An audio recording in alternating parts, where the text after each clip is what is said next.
Okay, my next stop in the bread box is the table saw. This table saw here has what's called a dado blade or dado blade in it. This dado blade is set to be the width of your side panels. Everybody's side panels should have been ripped the same time, planed the same time, and be the same thickness. This is a twin blade system. As this comes around, it cuts a varied width groove.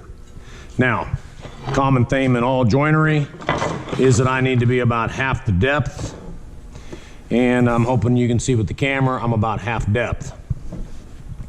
The next thing is I need to set it in accordance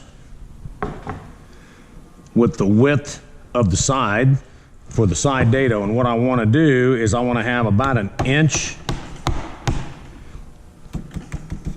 of freestanding wood, which is right here on this example. I want to have about an inch there. So I'm going to set the rip fence on this one to 1.5 inches. Okay, you set it 1.5 inches, you're going to have an inch of wood beyond the dado. Next thing I want to see you do is I want to see you turn the miter gauge upside down, and as I'm looking straight down at this one, I am not square.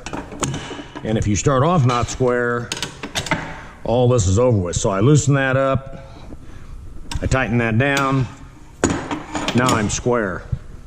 Okay, I've got the top here, and I'm gonna put the worst side of the top down.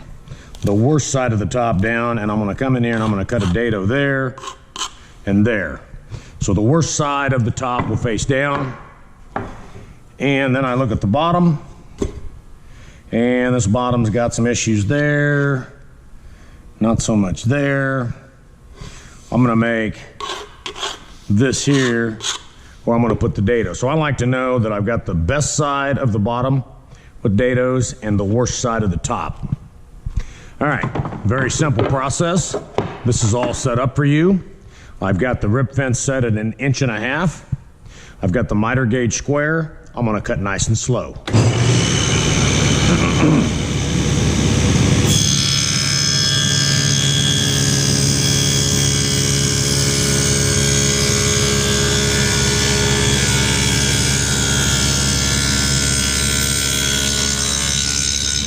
Got to go beyond the blade, swing it around.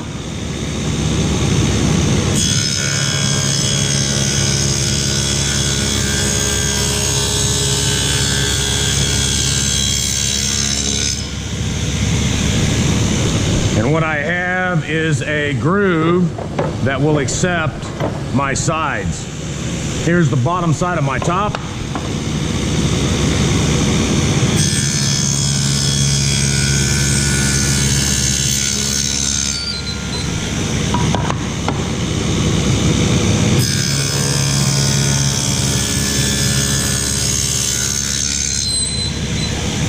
Okay. Last check I'm going to do is I want to make sure that these dados line up perfectly. As long as you've cut your wood at the same time, the same distance, as long as you made the top and bottom the same length, you should be fine. Okay, so these two dados line up. Remember, I'm doing the best side of the bottom, worst side of the top. These are going to sit like this. This concludes cutting the dados on your bread box.